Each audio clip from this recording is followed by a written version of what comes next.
राजनीति को आप अपनी नज़र से कहाँ खड़ा देख रहे हैं?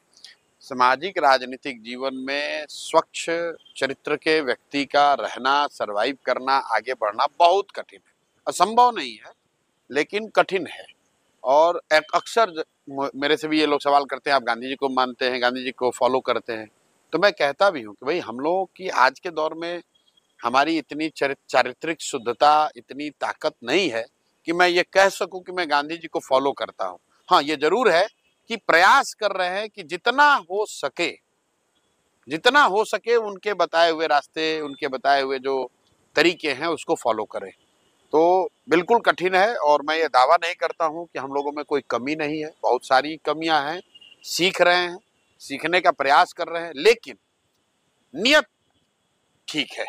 नियत बस इतनी है, सोच बस इतनी है कि जिस धरती में जन्म हुआ, जहां हमारे बाप दादा कभी मजदूर रहे, उसी धरती के सरकारी विद्यालय से पढ़कर अगर जीवन में कुछ हासिल कर लिए हैं, तो मुझे ऐसा लगता है कि मेरी ये जिम्मेवारी है कि मैं प्रयास करूं। सफलता मिलेगी नहीं मिलेगी इसकी कोई महत्ता नहीं है मेरे लिए। मैं आपको बिल्कुल ये बताऊं, मैं रोज कहता हूं लोगों से कि आप ये चर्चा कर रहे हैं कि प्रशांत किशोर सफल होंगे कि नहीं होंगे। चर्चा आपको ये करनी चाहिए कि ये प्रयास होना चाहिए कि नहीं होना चाहिए बिहार में।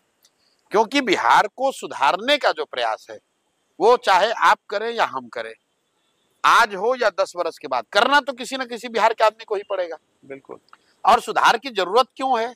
इसलिए नहीं कि प्रशांत किशोर कह रहे हैं, इसलिए नहीं कि हम नीतीश और मोदी और लालू के विरोधी हैं, इसलिए कि 1970-75 के दौर में भी देश का सबसे गरीब और पिछड़ा राज्य बिहार था, और आज भी जयप्रकाश नारायण के संपूर्ण क्रांति के आंदोलन और नारे के 50 साल के बाद भी आज देश का सबसे गरीब, सबसे पिछड़ा, सबसे ज्यादा निरक्षर, सबसे ज्यादा बेरोजगारी, सबसे ज्यादा पलायन वाला राज्य बिहार ही है।